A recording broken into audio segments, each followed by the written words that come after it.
Yes, sir. Thank you so much.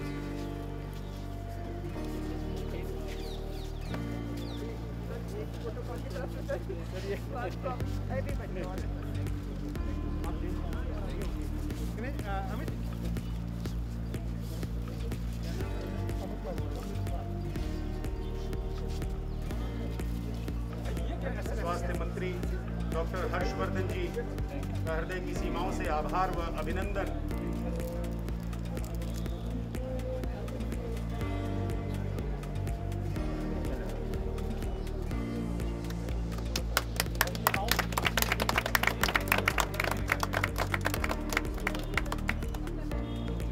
माननीय मंत्री महोदय जी से अनुरोध कि वे कृपया आज के इस रक्तदान शिविर का रिबन काटकर शुभारंभ करने की कृपा करें। बहुत बहुत धन्यवाद।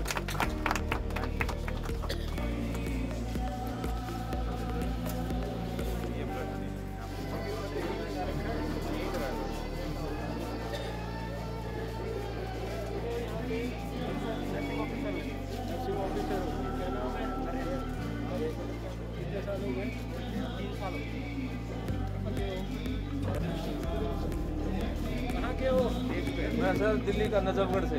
नजफगढ़ के इधर स्टाफ से हूँ सर। यहाँ पे क्या करते हो? एडमिनिस्ट्रेशन में हूँ सर मैं। क्लास कौन सी बात? मैं तो 6 महीने में करता हूँ सर।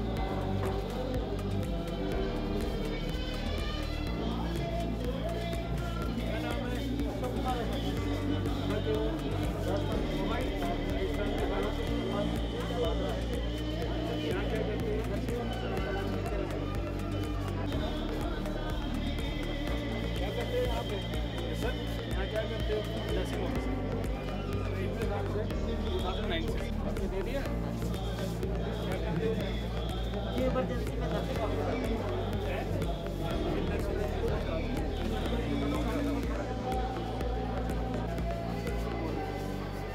दे दिया। दे दिया। नागौर नागौर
अपने हाथ में रखो, मुझे दे दो तब तक।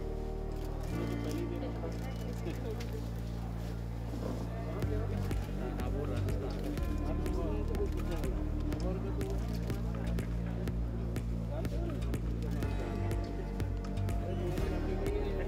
हनुमान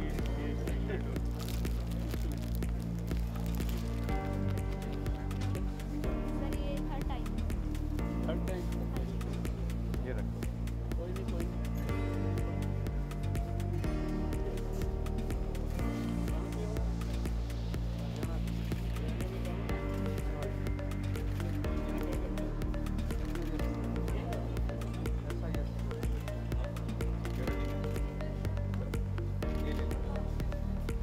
आप सभी देख सकते हैं डॉक्टर हर्षवर्धन सबका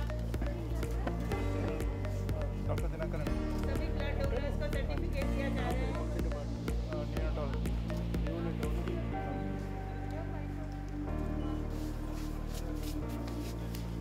क्या हाल है? क्या करते हो इंग्लिश में? हैं? बायोकेमिस्ट्री में हो। युवा संकाय गण अखिल भारतीय आयुर्विज्ञान संस्थान में आज रक्तदान शिविर के इस महाकुंभ में सभी एम्स परिवार के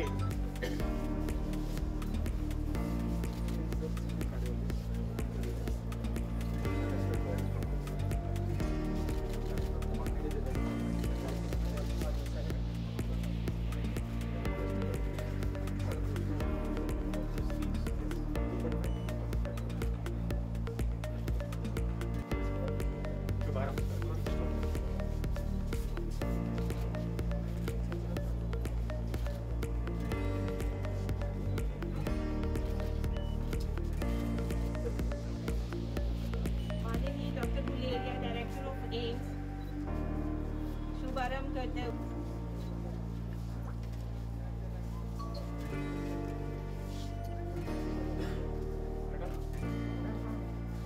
डॉक्टर विजय जी, डॉक्टर कनिष्क। अमित मालवीय जी, कनिष्क जी आपसे आगे आइए। कृपया आप आगे आ जाएं। डॉक्टर आपसे निवेदन किया, आप कृपया अपने हाथ में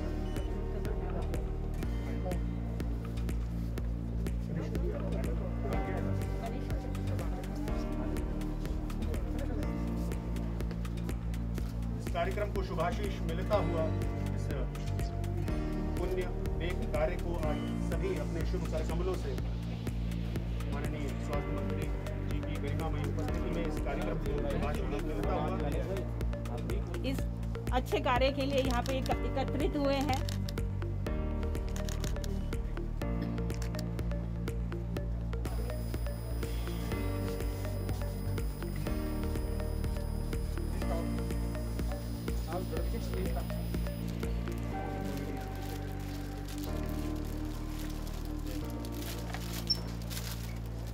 टी शर्ट दे रहे हैं, सर्टिफिकेट दे रहे हैं, सैनिटाइजर दे रहे हैं, फेस शील्ड दे रहे हैं। कोविड का पूरा ध्यान रखा गया है, सोशल डिस्टेंसिंग मेंटेन करने के लिए बोला। आप देख सकते हैं माननीय डॉक्टर हर्षवर्धन सबको टी शर्ट प्रदान करते हुए।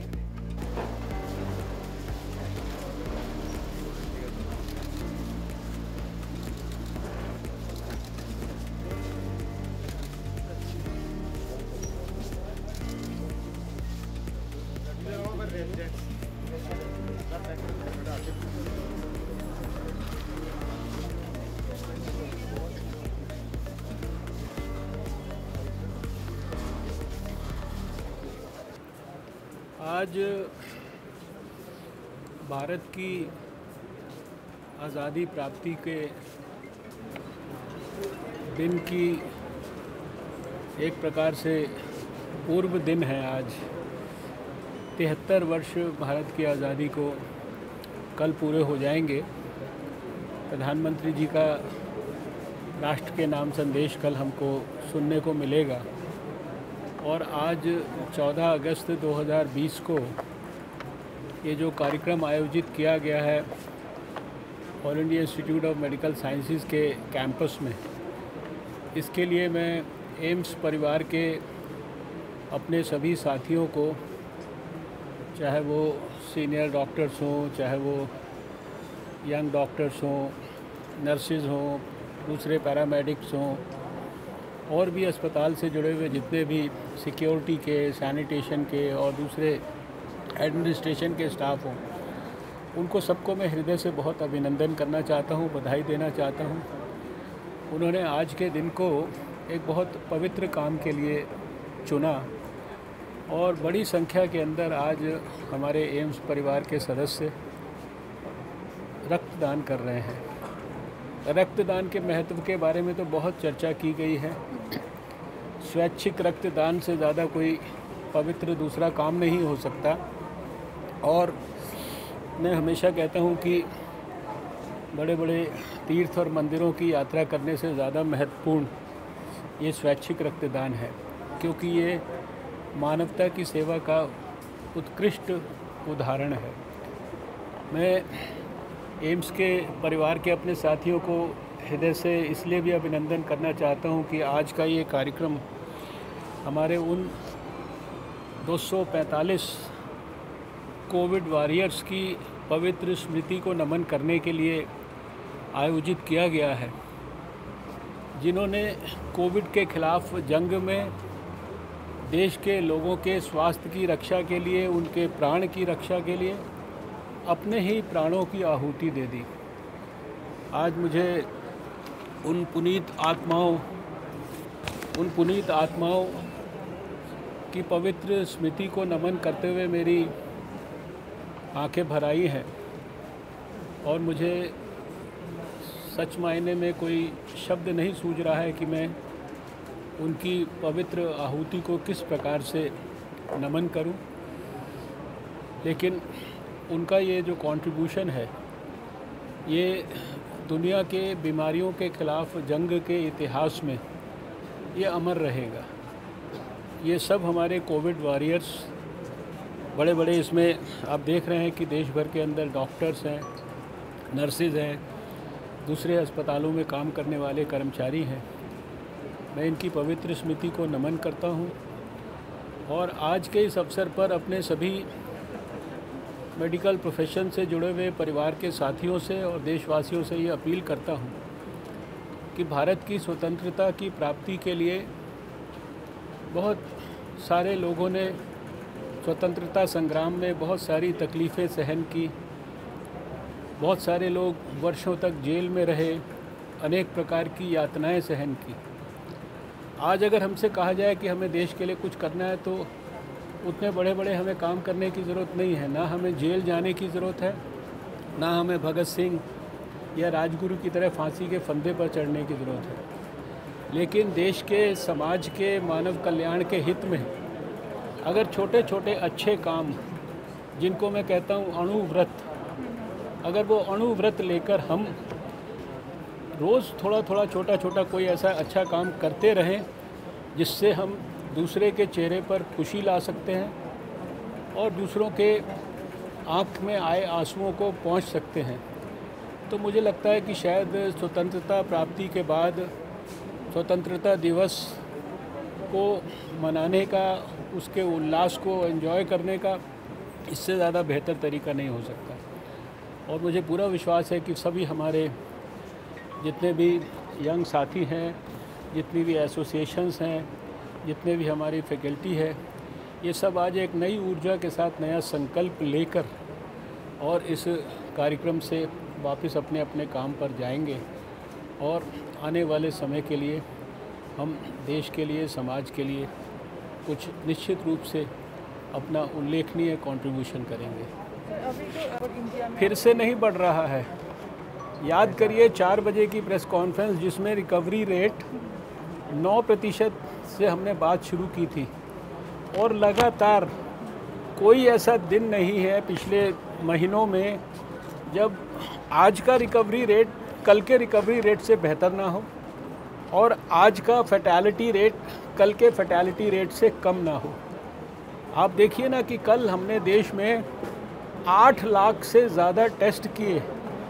ये इतना उल्लेखनीय है, इतना बड़ा कंट्रीब्यूशन है। ये वही भारत देश है जहाँ एक लेबॉर्ट्री थी, आज 1400 के करीब लेबॉर्ट्रीज़ हो गई, उससे भी ज़्यादा हो गई। और अप्रैल के महीने में हम 6000 टेस्ट रोज़ करते थे, आज मैं आपसे 8 लाख की बात कर रहा हूँ। भारत में सबने मिलकर बहुत वीरता के साथ, बहुत कर्तव्य परायणता के साथ, बहुत योग्यता के साथ हमारे सारे कोविड वॉरियर्स ने कोविड के ख़िलाफ़ जंग को लड़ा है। और हमें इस बात की खुशी है कि प्रधानमंत्री नरेंद्र मोदी जी का लगातार इसमें हमको आशीर्वाद मिला है, उनका मार्गदर्शन मिला है। और मुझे ज़रा भी इस बात को कहने में संकोच नहीं कि आने वाले 1-2 महीने में आप देखेंगे कि कोविड के ख़िलाफ़ जो जंग है इसको हम बहुत सारे फ्रंट्स के ऊपर अच्छी तरीके से जीत चुके होंगे। शुभ मंगलमयी बेला आज के इस अखिल भारतीय आयुर्विज्ञान संस्थान के परिवार द्वारा यह विशाल रक्त धारा का महाकुंभ का जो आयोजन आज हम सभी कारगिल शहीद व इस पूरे वैश्विक महामारी में सम्मान के लिए भी हम कुछ क्षण यहाँ पर करने के लिए एकत्रित हुए हैं। और जिस तरीके से मैं सबसे पहले निवेदन करना चाहूँगा, जो कारगिल शहीद लांस नायक श्रीमान राजवीर सिंह जी, इनका जीवन परिचय मैं संक्षिप्त रूप से आपने अपने शरीर में 8 गोलियां खाई और 8 गोलियां खाई और 8 गोलियां खाने के बाद भी आपका जो फौलादी शरीर है वो भारत माता की सेवा में अंतिम श्वास तक लड़ता रहा, अपने प्राणों का न्यौछावर किया, अपनी आहुति इस भारत माता में दी। आपके पिता श्रीमान प्रताप सिंह जी, भाई श्री रंजीत सिंह जी, भूपेंद्र सिंह जी और दीपक सिंह जी भी आज यहाँ पर उपस्थित हैं। माननीय मंत्री महोदय जी के कर कमलों द्वारा आपको यह गौरव पत्र प्रदान किया गया है। जैसा कि आप सभी को विदित है कि रक्त धारा का जो ये तो देश हमें देता है सब कुछ, हम भी तो कुछ देना सीखें। दान की ऐसी महिमा है रक्त धारा में, खास तौर से जब आप रक्त का दान करते हैं। जय हिंद, जय हिंद, जय हिंद, जय हिंद। इतनी वीरता डॉक्टर विजय जी, यह पूरी वैसे तो पूरा एम्स का परिवार, ट्रांसफ्यूजन मेडिसिन वह पूरा एम्स का समस्त परिवार दिन रात परिश्रम करके इस कार्यक्रम को सफल बनाया। यह कुछ चुनिंदा कार्यक्रम में उपस्थित डॉक्टर अमरेंद्र सिंह जी, डॉक्टर अमित मालवीय जी, डॉक्टर विजय गुर्जर जी, श्रीमान कौशिक यादव जी और अभी जो हमारे दीक्षित जी कार्यक्रम का संचालन कर रहे हैं। अभी जो कारगिल युद्ध के अंदर जिन्होंने असाधारण वीरता का परिचय दिया, ऐसे राजवीर सिंह जी, स्वर्गीय हीरालाल जी के परिवार के सभी सदस्यगण, यहाँ उपस्थित सभी हमारे वरिष्ठ डॉक्टर, हमारे यंग डॉक्टर्स, सभी एम्स परिवार की सभी संस्थाओं के प्रमुख पदाधिकारी, उनके सभी सदस्यगण, यहाँ उपस्थित मीडिया के साथी, ब्लड बैंक से जुड़े हुए सभी डॉक्टर्स, दूसरे अन्य कर्मचारीगण, और जिनके कारण ये कार्यक्रम सफल हुआ, ऐसे सभी स्वैच्छिक रक्तदाताओं को मैं हृदय की गहराइयों से नमन करता हूँ, उनका अभिनंदन करता हूँ।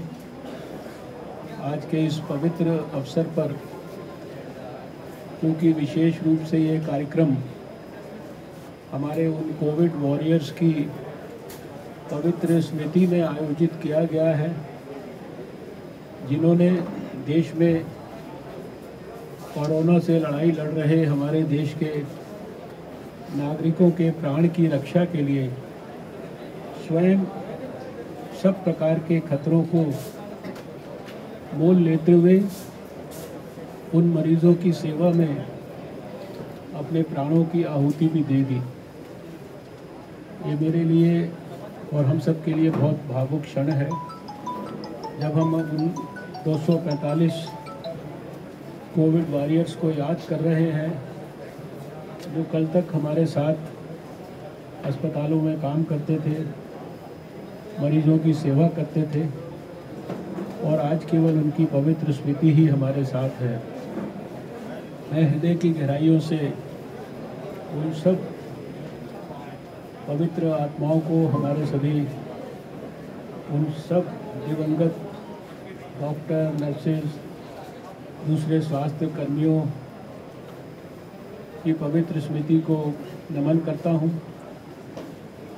आज के इस कार्यक्रम को, जैसा अभी दीक्षित जी ने अपने सुंदर शब्दों में कहा कि कारगिल युद्ध से जुड़े हुए हमारे वीर जवानों की पवित्र स्मृति को नमन करने का भी ये अवसर है, और ऐसे एक राजवीर जिन्होंने बहुत बहादुरी से कारगिल युद्ध में दुश्मन की गोलियों का सामना किया, उनको आज सम्मानित भी किया गया। ऐसे सभी कारगिल के शहीदों को भी मैं आज के इस अवसर पर नमन करता हूँ। कल 15 अगस्त है और आज उसका पूर्व दिवस है। 15 अगस्त 2020 को, यानी आज रात को मिडनाइट में हम अपनी आज़ादी के 73 वर्ष पूरे करेंगे।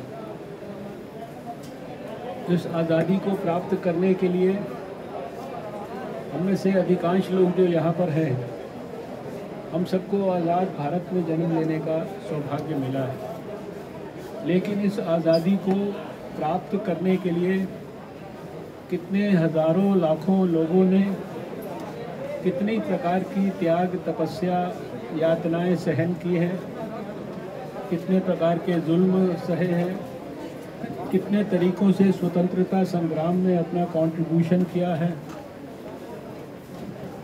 वीर सावरकर के जीवन को स्मरण करें तो कितनी एक छोटी सी कोठरी के अंदर, जिन्होंने वो कोठरी देखी है, मैंने देखी है वो कोठरी 2 बार, मुझे सौभाग्य मिला उसे कोठरी के अंदर 12 वर्ष बिता देना कितना कठिन काम हो सकता है, ये कल्पना से परे है।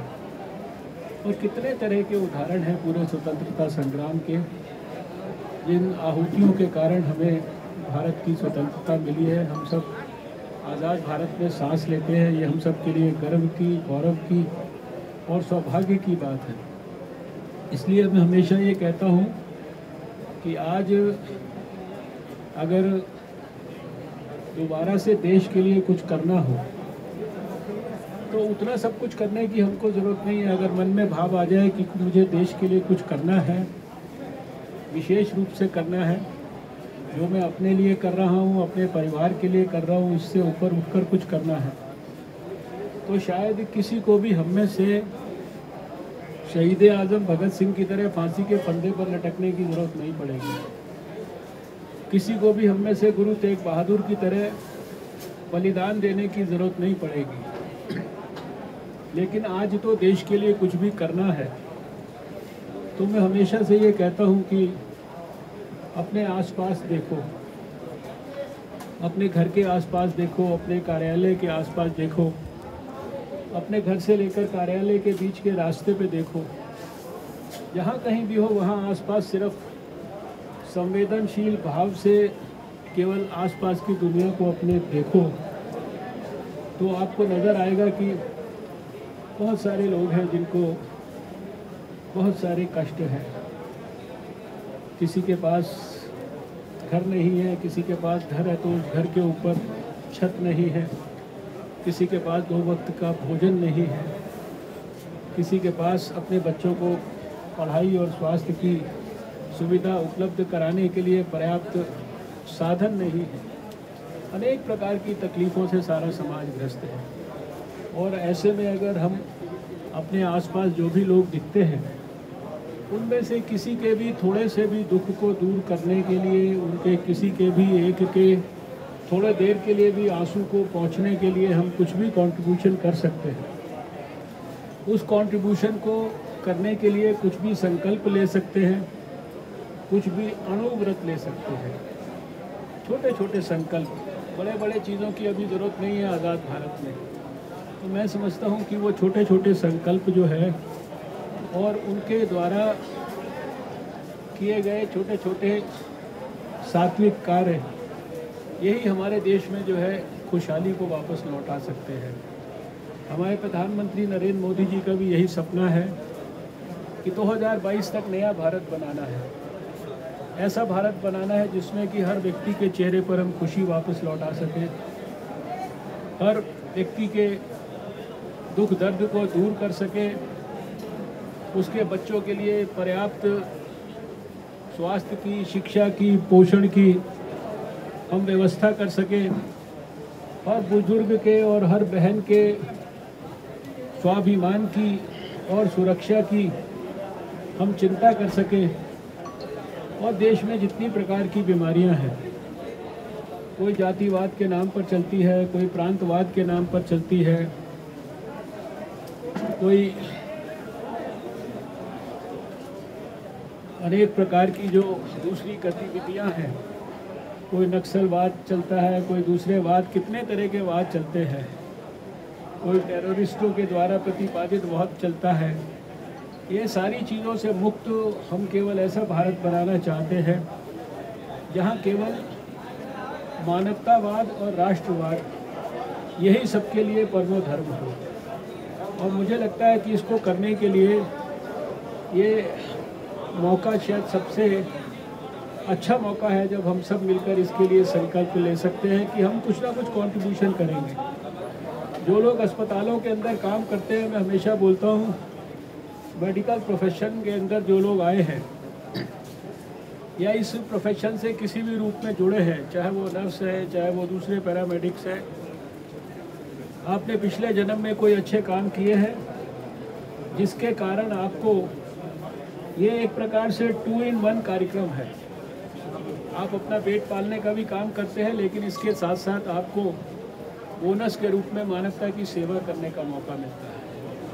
और इसलिए मैं हमेशा कहता हूं कि जो अस्पताल के प्रांगण में आदमी आता है, वो जीवन में शायद पहली बार बीमार होकर आता है। उसके लिए जीवन का ये सबसे पहला अनुभव होता है और उसको हमारे सारे परिवार के लोगों के अत्यंत संवेदनशील व्यवहार की सबसे ज़्यादा आवश्यकता होती है। वो हमारे प्रोफेशन के बारे में जो भी कुछ ओपिनियन बना के जाता है, वो हमारे संवेदनशील भाव के कारण बनाता जाता है। इसलिए जिस मैंने अणुव्रत की बात की है, उस अणुव्रत को पालन करने के लिए शायद हमारे अपने इस कैंपस के अंदर हमारे लिए जो है, हम केवल अपनी नज़र को बदलकर चारों तरफ देखेंगे तो हमें ध्यान आएगा कि हमारे इर्द गिर्द जो भी लोग हैं, इनकी भी छोटी छोटी बहुत सारी तकलीफ़ें हैं। उन तकलीफ़ों को भी हमें डायग्नोज करने की ज़रूरत है, उन तकलीफ़ों के समाधान भी हमको ढूंढने की ज़रूरत है।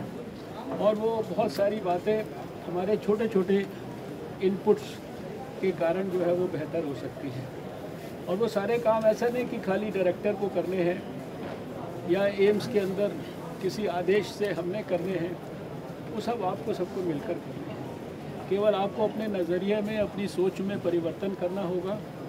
और आज इतना अच्छा कार्यक्रम आयोजित किया है, यहाँ से नई ऊर्जा और नए संकल्प के साथ आप जाएं और इस 73वें आज़ादी की वर्षगांठ के ऊपर नई ऊर्जा लेकर जाएं कि हम 75वां जब वर्षगांठ मनाएंगे तो एक नया भारत, और उस नए भारत में हमारे एम्स परिवार का कितना बड़ा क्या कंट्रीब्यूशन होगा, उसके हिसाब से हम काम करेंगे आने वाले वर्षों में। तो मुझे लगता है ये कार्यक्रम की जो सार्थकता और सफलता है और ज़्यादा होगी। इन्हीं शब्दों के साथ मैं हृदय से सारे ये यंग लोगों की टीम का, सभी एसोसिएशंस का, डॉक्टर गुलेरिया का और सभी फैकल्टी का, सभी का मैं हृदय से बहुत आभार व्यक्त करता हूँ। आज के इस अवसर पर मुझे यहाँ आने का आपने मौका दिया, बहुत बहुत धन्यवाद। ध्यान दिलाया गया है आप सभी से निवेदन है कि इस प्रांगण में थोड़ा सामाजिक दूरी का भी ध्यान बनाए रखें, ऐसा भी ध्यान दिलाया गया है। और जो श्रीमान जिनका मर्यादा का भी ध्यान रखें। और इस प्रकार से स्वर्गीय हीरालाल जी के परिवार से ये बहुत बहुत धन्यवाद माननीय मंत्री महोदय। आज का इस नियमों का पालन करना भी राष्ट्र प्रेम है। और ये फर्स्ट डोनर है, इसलिए हेलमेट गिफ्ट करके ये फर्स्ट डोनर को ये हेलमेट प्रदान की जा रही है। और ये फर्स्ट डोनर है आज की रक्तधारा के कार्यक्रम के।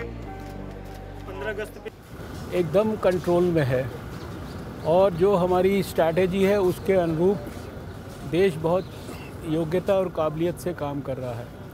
पहले ही दिन से हमारी स्ट्रैटेजी रही है कि अर्लीस्ट मोमेंट पर कोरोना से प्रभावित व्यक्ति को हम ढूंढ लें, उसका टेस्ट कर लें, अगर वो पॉजिटिव है उसको अलग कर दें, उसका इलाज तुरंत शुरू कर दें और उसको आगे इन्फेक्शन ना फैलाने दें। एक लेबॉर्ट्री से यात्रा शुरू की थी, 1400 से ज़्यादा लेबॉर्ट्रीज़ देश में हो गई हैं। अप्रैल के पहले हफ्ते में, दूसरे हफ्ते में 6000 तक मैक्सिमम टेस्ट रोज़ करते थे। कल शायद 8 लाख से ज़्यादा हमने टेस्ट देश भर के अंदर किए हैं। 9% से रिकवरी रेट से शुरू किया था, आज 70% को पार कर चुका है। रिकवरी रेट हर रोज़ पिछले दिन से बेहतर होता है। हमारा फैटेलिटी रेट कितना ऊपर था, आज दुनिया में सबसे कम है, 2 से भी कम हो गया है, 1 और 2 के बीच में हो गया है। टारगेट है कि 1 से हमें उसको और कम करना है। सारे देश में सारे स्वास्थ्य मंत्रालय के अधिकारी, सारे हमारे कोरोना वॉरियर्स कोविड के ख़िलाफ़ जंग को कैसे जीतना है इसको अच्छी तरीके से सीख गए हैं और उसी के हिसाब से सारे देश के अंदर हमारी जो स्ट्रैटेजी कामयाबी से आगे बढ़ रही है। आपने वैक्सीन के बारे में पूछा है, तो आप जानते हैं कि सारी दुनिया वैक्सीन की खोज में लगी है। दुनिया के अंदर कम से कम इस समय 26 ऐसे वैक्सीन के संदर्भ में कैंडिडेट्स हैं जो ह्यूमन ट्रायल्स के फेज़ में चले गए हैं और 139 ऐसे हैं जो प्री क्लिनिकल ट्रायल्स के फेज़ में है। भारत में भी 3 एक प्रकार से वैक्सीन कैंडिडेट्स, जिसमें 2 तो हमारे इंडिजिनस ही हैं अपने टोटली भारत के, और तीसरा आप जानते हैं कि पुणे का सीरम इंस्टीट्यूट, वो ऑक्सफोर्ड के द्वारा डेवलप्ड वैक्सीन का यहाँ पर फेज़ 3 ट्रायल कर रहा है।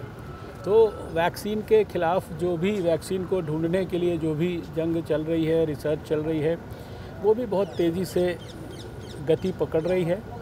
और हमारी कामना है और हमारा विश्वास है कि भगवान की कृपा से आने वाले समय में जितने हमारे वैज्ञानिक, हमारे डॉक्टर्स, हमारे रिसर्चर्स इस काम में मनोयोग से लगे हैं, तो बहुत जल्दी देश को और दुनिया को वैक्सीन भी उपलब्ध होगी। सर, एक सवाल ये भी कि रशिया ने दावा किया है कि उन्होंने वैक्सीन खोज ली है, तो ऐसे में क्योंकि ज़रूरत भी है, इस समय लगातार केस भी बढ़ रहे हैं, तो क्या भारत रशिया से वैक्सीन के बारे में बात करेगा? अभी देखिए, अभी ये सब बातें बहुत अर्ली हैं। अभी उनका एक घोषणा हुआ है। अभी सारे जो दुनिया में एक्सपर्ट लोग हैं, विश्व स्वास्थ्य संगठन है, वो सारे दुनिया के अंदर इन सब प्रयासों को कोऑर्डिनेट कर रहा है।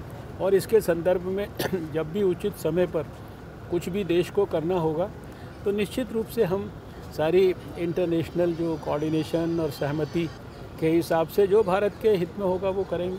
सर, यह एक आखिरी सवाल ये भी कि हम लोग जिस तरह से वैक्सीन के ट्रायल चल रहे हैं, तो भारत में जो वैक्सीन हैं, तीनों वैक्सीन कैंडिडेट्स हैं, उनके ट्रायल कहाँ चल रहे हैं, किस फेज़ में है और कब तक आने की हम अभी जैसा मैंने कहा कि जो सीरम इंस्टीट्यूट वाला है जो वो तो फेज़ 3 के अंदर ऑलरेडी चल रहा है।